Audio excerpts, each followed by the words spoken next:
Hello friends, जय जगन्नाथ। तो आज वीडियो में डिस्कसन करवा ओटीटी परीक्षा 2026 एक इम्पोर्टाट क्लास जोटा रोचे आपर चाइल्ड डेवलपमेंट पेडागोजी। एथुर आपर 30 प्रश्न परीक्षा आसो। तो निश्चित भाव में ये क्लासटी आपण मानक जो आगामी मे मसर होगा ओटीटी एग्जाम बहुत बहुत हेल्पफुल कर। जदि आपण मन भिडियोटी भल लगी निश्चित भाव में लाइक करेंगे, कमेंट करेंगे, ता सहित शेयर करेंगे और जो मैंने कि चैनल को प्रथम थर पर विजिट करुवे चैनल को सब्सक्राइब करेंगे। तो चलतु डेरी नक आज भिडियोटी आरंभ करवा। प्रथम प्रश्न अच्छी पिलामानंक मध्यरे मूल्यबोधर विकास रे निम्नलिखित मध्यरु केउटी गुरुत्वपूर्ण भूमिका ग्रहण कले। ऑप्शन ए रे प्रार्थना सभा, ना सठिक सामाजिकीकरण, ना बुद्धिजीवी, ना समस्त विकल्प ठीक अच्छी। तो पिलामानंक मध्यरे मूल्यबोधर विकासर केउटा गुरुत्वपूर्ण भूमिका ग्रहण करे कौटा ग्रहण कर सबुଗୁଡ଼ିक कर प्रार्थना सभा रठिक सामाजिकीकरण रुद्धिजीवी सबुଗୁଡ଼ିक रे डी ऑप्शन ये राइट हम आपंकर। तो 2 नंबर प्रश्न अच्छी विद्यालय रे शारीरिक शिक्षा कहीं आवश्यक। तो शारीरिक शिक्षा कौन पे आवश्यक? शारीरिक विकास पाई, ना शारीरिक स्वास्थ्य पाई, ना उत्तम खाद्याभ्यास पाई, ना समस्त विकल्प ठीक अच्छी। तो शारीरिक शिक्षा आवश्यक कौन ना शारीरिक विकास पाई। तो ए ऑप्शन राइट हम ये। तो 3 नंबर प्रश्न अच्छी विकासर निम्नलिखित नीति मध्यरु केउटी भूल अटे। तो विकास रे व्यक्तिगत पार्थक्य अच्छी। देखो प्रत्येक व्यक्तिर धारा बा प्रत्येक व्यक्तिर विकास हूँ स्वतंत्र। तो निश्चित भाव में से व्यक्तिगत पार्थक्य रहा ठीक अच्छे। विकास हूँ गोटे निरंतर प्रक्रिया, यहाँ भी ठीक अच्छे। यह पूर्वानुमान योग्य हो पार किंतु विकास हूँ समकक्षतार फलाफल, यहाँ भूल अच्छी। ताले बी ऑप्शन ये राइट। तो 4 नंबर प्रश्न देती केउं पर्यायर शारीरिक अभिवृद्धि द्रुत अटे। तो शरीर जो अभिवृद्धि घटुची केउं समय रे बा केउं पर्यायर सेटा द्रुततर होता है? शैशव अवस्था, बाल्यावस्था, ना युवावस्था, ना विद्यालय बयस रे? तो सठिक उत्तर हम ये आपर ऑप्शन नंबर ए हम शैशव अवस्था रे जो शारीरिक अभिवृद्धि द्रुततर होता है। तो 5 नंबर प्रश्न पचार वर्ष को थरे परीक्षा करी तार फलाफल उपर मेधावृत्ति देवा क्यों मूल्यांकन अंतर्गत। तो वर्ष को थरे परीक्षा एवं तार फलाफल उपर जो मेधावृत्ति देवा यहाँ हूँ आम कौन ना समाप्ति सूचक मूल्यांकन जीव। तो कहीं समाप्ति सूचक आम वर्ष को थरे बा 2 थर आम रहीपर षाण्मासिक वार्षिक, तो सेटा समाप्ति सूचक जीव। तो डी ऑप्शन राइट हम। तो 6 नंबर प्रश्न देती जदि एक शिशुर मानसिक बयस हूँ 5 वर्ष और तार क्रोनोलोजिकल बयस हूँ 4 वर्ष, तेज तार आईक्यू केते हम?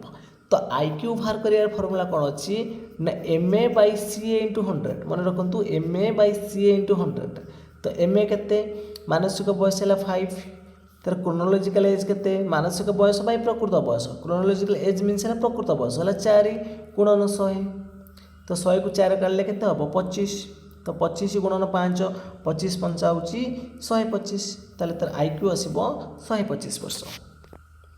तो 7 नंबर प्रश्न पचार निम्नलिखित कौशल मध्यरु केउटिरे पूर्व ज्ञानर परीक्षा आसे?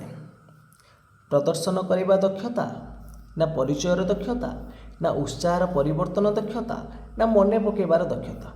निम्नलिखित कौशल मध्यरु केउटिरे पूर्व ज्ञानर परीक्षा आसे? तो पूर्व ज्ञान परीक्षा आसब परिचय दक्षतार। तो बी ऑप्शन राइट हम। तो 8 नंबर प्रश्न देती निम्नलिखित मध्यरु क्यों माने सेमानंकर साथी गोष्ठी रे पिलामानंकर योगदान को चिन्हित करती? वयस्क बाल्यावस्था, ना युवावस्था, ना पूर्व बाल्यावस्था? निम्नलिखित मध्यरु क्यों माने सेमानंकर साथी गोष्ठी रो पिलामानंकर योगदान को चिन्हित करती? तो सठिक उत्तर हम ऑप्शन नंबर सी युवावस्था। तो 9 नंबर प्रश्न देती यह शिशु मुख्यतः किपरि चिंता करे एवं शिखे? तो 9 नंबर देती ऑप्शन ले सूचनार केवल ग्रहण करवा, सूचनार केवल ग्रहणकर्ता, ना दंड भय, ना सामाजिक कथबार्ता सहित दुनियार निजर कार्यकलाप माध्यम ना उत्साह प्रतिक्रिया संगठन गठन रे? तो सठिक उत्तर हम ऑप्शन नंबर सी सामाजिक कथबार्ता सहित दुनियार निजर कार्यकलाप माध्यम। तो 10 नंबर प्रश्न अच्छे निम्नलिखित मध्यरु केउटी छात्र मानक मध्यर अर्थपूर्ण शिक्षण को प्रोत्साहित करे नहीं। तो अर्थपूर्ण शिक्षण को प्रोत्साहित करू नहीं कोटा। तो अनुसंधान करुची, पारस्परिक क्रिया करुची, मेटा कग्निशन करुची, किंतु निष्क्रिय पर्यवेक्षणटा करू नहीं कोथरे ना अर्थपूर्ण शिक्षण को प्रोत्साहित करू नहीं। ताले बी ऑप्शन एठी राइट हो। तो 11 नंबर प्रश्न पचारछि शिक्षण उद्देश्यर अर्थ कौन। शिक्षण उद्देश्यर अर्थ कौन। शिक्षण उद्देश्यर अर्थ कौन ना उद्देश्यमूलक शिक्षण फलाफल। बी रही शिक्षण अभिज्ञता, सी रही संक्षिप्त फलाफल, डी रही एकाडेमिक सफलता। तो शिक्षण उद्देश्यर अर्थ कौन ना संक्षिप्त फलाफल। सी ऑप्शन ये आपण मानकर राइट हम। तो 12 नंबर प्रश्न पचारछि पियाजेंक ज्ञानात्मक विकास अनुଯାୟୀ किशोर शिक्षार्थी माने विकासर क्यों पर्यायर अछंती। तो पियाजेंकर ज्ञानात्मक विकासर 4टा पर्याय अछि। संवेदीकारक पर्याय, स्थूल संकार्यधर्मी पर्याय अच्छी, प्राक संकार्यधर्मी पर्याय अच्छी और यथायथ क्षम पर्याय मध्य अच्छी। जो किशोर शिक्षार्थी माने विकासर क्यों पर्यायर अछंती, एटा होची ताकर 12 वर्ष अधिक किशोर। तो यहाँ हूँ कौन ना यथायथ पर्यायर अछंती। डी ऑप्शन राइट हम। तो 13 नंबर प्रश्न पचारछि शिक्षिबार बाध्यतामूलक उपादान कौन। शिक्षिबार बाध्यतामूलक उपादान कौन। पढ़िबार क्षमता ना उज्ज्वल मन ना जानिबार प्रवृत्ति ना एगुड़िक मध्यरु कौनसी नुहे। तो शिक्षिबार बाध्यतामूलक उपादान कौन आसिबो ना जानिबार प्रवृत्ति। सी ऑप्शन राइट हम। तो 14 नंबर प्रश्न पचारछि शिक्षणर गुरुत्वपूर्ण उपादान होउछि कौन। अभिज्ञता ना उद्देश्य ना परिपक्वता ना शिक्षादान। शिक्षणर गुरुत्वपूर्ण उपादान कौन। सबुठ इम्पोर्टाट उपादान होउछि कौन ना उद्देश्य। उद्देश्य रहिबो सबुठारु गुरुत्वपूर्ण। तो आमे कोउटा शिखिबा तार किछि उद्देश्य रहिबो बा लक्ष्य रहिबो। तो 15 नंबर प्रश्न पचारछि निम्नलिखित मध्यरु केउटी शिक्षक संबंधी कारक शिक्षण को प्रभावित करे। तो शिक्षक केन्द्र करे आमर शिक्षक नेतृत्व शैली रहिबो।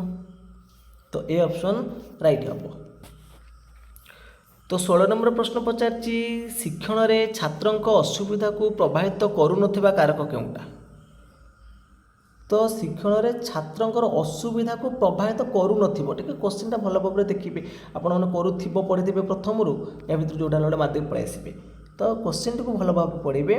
तो बौद्धिक कारक असुविधा करिवो, सामाजिक कारक करिवो, अर्थनैतिक कारक करिवो। तो एगुडी को मध्य कोनोसी नुहे। तो नेक्स्ट क्वेश्चन देछि कलापटारे लेखिला बेले शिक्षक केउ दिग प्रति यत्नवान हेबा आवश्यक।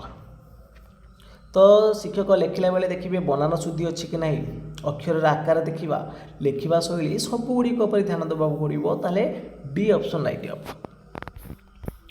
तो 18 नंबर प्रश्न पचारछि भारतीय गणतंत्रर मुख्य रूपरेख गुड़िक वर्णना कर। यह क्यों प्रकार प्रश्न। तो भारतीय गणतंत्रर मुख्य रूपरेख गुड़िक वर्णना कर। एटा देखो समापन नुह डैश पूरण थे समापन होता बहु विकल्प किसी उत्तर नहीं। तो 2टा ऑप्शन कटिगला। तो यहाँ सीमित उत्तरमूलक हेनी, ताले रचनात्मक हम। तो लंग क्वेश्चन टाइप अच्छे एटा। तो नेक्स्ट क्वेश्चन देछि निम्नलिखित उक्ति मध्यरु केउटा ठीक। तो अंतर्निवेशी शिक्षा कहले एक स्वतंत्र विद्यालय को बुझेबो। एटा ठीक हम कि अंतर्निवेशी शिक्षा कहले जो सबू पिला माने एकत्रित होई गोटे श्रेणी कोठर पढ़िबे सेटा हम अंतर्निवेशी शिक्षा। एटा भूल अछि। पिला मानकर हीन मान्यता सृष्टि हम, यहाँ भूल अच्छी। झील मैंने पुआ मान भाई बुद्धिमान, यहाँ देखो बुद्धिमान हम, यहाँ अंतर्निवेशी शिक्षा रही झील मानक विद्यालय घर सफा कम देवा कहीं केवल झील मान कौन देवा। तो यहाँ सब कटिज। सी ऑप्शन आपण मानकर राइट हम। तो 20 नंबर प्रश्न पचारछि निम्नलिखित कारण गुड़िक मध्यरु केउटी शिखिबा पर कम प्रभाव पकाई थाए। थकापण, लिंगगत पार्थक्य, वयस्क, रोग। देखो कम पार्थक्य पकेब लिंगगत पार्थक्यटा। बी ऑप्शन राइट हम। तो नेक्स्ट क्वेश्चन देछि निम्नलिखित मध्यरु केउटी भूली जिबार कारण नुहे। स्वशिक्षण ना मन रखा इच्छा ना मानसिक विवाद ना मन रखार त्रुटिपूर्ण पद्धति। केउटा भूली जिबार कारण नुहे। तो मन रखा इच्छाटा बी ऑप्शन राइट हम। तो नेक्स्ट क्वेश्चन देछि विद्यालय रे शिक्षण सहित पिलामानकर योगदान निम्नलिखित केउं कारणरू प्रभावित हुए। विद्यालय रे शिक्षण सहित पिलामानकर योगदान निम्नलिखित केउं कारणरू प्रभावित हुए। तो सठिक उत्तर बैठी ऑप्शन नंबर देखिए तो देछि उक्ति गुड़िक सब देछि। तो ये सबू कारण रहिबो पारिवारिक द्वारा सामाजिकीकरण, परिवार द्वारा सामाजिकीकरण रहिबो, सहपाठी संपर्क, सांस्कृतिक मूल्यबोध, पिलामानकर आत्मसम्मान, ए सबू गुड़िक ऑप्शन आसीबो। तो सी ऑप्शन टी राइट हम। तो 23 नंबर पचारछि शिक्षादान शिक्षण प्रक्रिया सहित निम्नलिखित मध्यरु केउटा एक समस्या अटे। तो समस्या पचारछि तो ये आपण मानक सठिक उत्तर हम ऑप्शन नंबर ए विषय वस्तु को बुझा सहित जो जड़ित समस्या रोचे से गोटे समस्या हम। तो नेक्स्ट क्वेश्चन देछि निम्नलिखित मध्यरु केउटी शिक्षार गुण एवं परिमाण को प्रभावित करे नहीं। तो केउटा शिक्षार गुण एवं परिमाण को प्रभावित करे नहीं। तो शारीरिक हम एटा सी ऑप्शन राइट हम। तो परवर्ती प्रश्न अच्छी 25 नंबर रे भाषा शिक्षादान और शिक्षण प्रक्रिया रे पाठ्यपुस्तक होउछि कौन। तो पाठ्यपुस्तक कौन ना साधना गुड़िक मध्य गोटे। तो केवल जो एकमात्र साधन हेनी तो साधन मध्य पाठ्यपुस्तक जो गोटे। तो नेक्स्ट क्वेश्चन देछि निम्नलिखित मध्यरु केउटी पिलामानक पई साहित्यर एक रूप नुहे। चित्र पुस्तक, पुराण एवं किंवदंती, इतिहासर हिरो मानकर कहानी ना प्राचीन उपकथा। तो सठिक उत्तर बैठी आपण मानकर ऑप्शन नंबर डी प्राचीन उपकथा। तो 27 नंबर प्रश्न पचारछि निम्नलिखित मध्यरु केउटी भल परीक्षणर गुण ठारू भिन्न। केउटी भल परीक्षणर गुण ठारू भिन्न। निर्भरयोग्यता, वैधता, दक्षता, वस्तुनिष्ठता। तो सठिक उत्तर बैठी ऑप्शन नंबर सी दक्षता। तो 28 नंबर प्रश्न पचारछि निम्नलिखित मध्यरु केउटी पाठ्यक्रम विकासर धारण अंतर्भुक्त नुहे। केउटी पाठ्यक्रम विकासर धारणार अंतर्भुक्त नुहे। आंतर्जातीय विचार ना पारिवारिक आकांक्षा ना सामाजिक लक्ष्य ना जातीय लक्ष्य। तो ये हम पारिवारिक आकांक्षा बी ऑप्शन राइट हम। तो नेक्स्ट क्वेश्चन देछि एक तथ्यर माध्यमान गरिष्ठक यथाक्रमे 4 ରୁ 10 हेले मध्यमा केते। तो ये मध्यमा केते बाहर।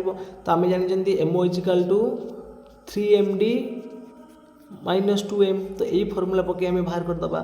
तो ये देदेछि केते देखंतु गरिष्ठक देदेछि 4 आ मध्यमा देदेछि केते 10 2m बाहर करदे। तो केते आसीबो 30 एपटिक नहीं आसले माइनस होटा नहीं कि। तो बर्तमान 26 है 2m होगा 26। तो सॉरी देखो ये आगे देखिए आम मध्यमान तापर देखिए गरिष्ठक आम एमओ नहीं भूल अच्छी ताउथर करा देखो। तो यहाँ हूँ के ammo इजिकाल to 3md minus 2m। तो ये गरिष्ठक के ना 10 md माने मध्यमा बाहर। तो 3md मध्यमा बाहर माइनस 2m m केते देला 4। ताले एटा होची 2 × 8 एपडी नै आसी मिसी दंतु 10 8 18। तो 3md इक्वल टू 18। ताले md केते आसीबो 18 हरण 3 6 हबो। तो फार्मूला मन रखिबे तो एटा 6 हबो। तो बी ऑप्शन राइट हबो। तो नेक्स्ट क्वेश्चन देछि सामाजिक कौशलर मूल्यांकन पई निम्न मध्यरु केउटा उपयुक्त। सामाजिक कौशलर मूल्यांकन पई केउटा उपयुक्त। जांच तालिका ना मूल्यांकन स्केल ना सांख्यिक स्केल ना रूब्रिक्स। तो केउटा सामाजिक कौशलर मूल्यांकन पई निम्नलिखित मध्यरु केउटा उपयुक्त। तो यही प्रश्नर सठिक उत्तर कौन हम आपण मैंने कमेंट बॉक्स रे जणैबे। तो देखिबा केते जण सठिक उत्तर दे पारुचंती। तो फ्रेंड्स आज क्लास टी सरी जाइए। जदि आपण मानक ये क्लास टी भल लगी निश्चित भाव में लाइक करेंगे, कमेंट करेंगे, ता सहित शेयर करेंगे। जो मैंने कि चैनल को प्रथम थर विजिट करुवे चैनल को सब्सक्राइब रखिए। तो फ्रेंड्स आज ये जय जगन्नाथ, जय हिंद।